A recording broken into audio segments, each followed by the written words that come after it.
This is the Mansfield Genuine 400 white cap fill valve. Now, this fill valve is designed for the tank models 386, 387, 376, and 377.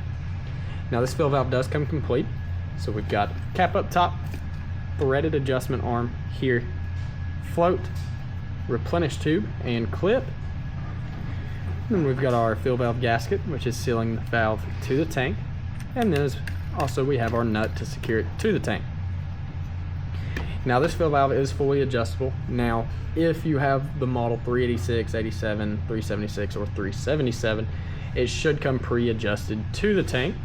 So we will get dimensions of the fill valve, how it comes out of the box.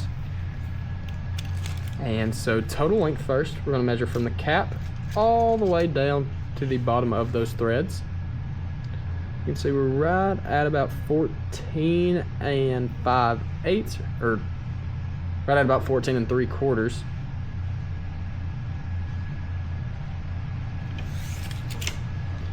And now, if it does need to be adjusted, if anything, most likely just looking at the minor adjustments, which is done by that little threaded arm here we spoke about near the beginning of the video.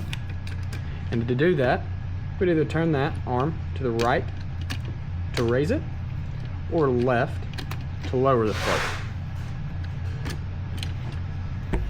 And once again, this is the Mansfield 400 white cap fill valve for the models 386, 387, 376, and 377.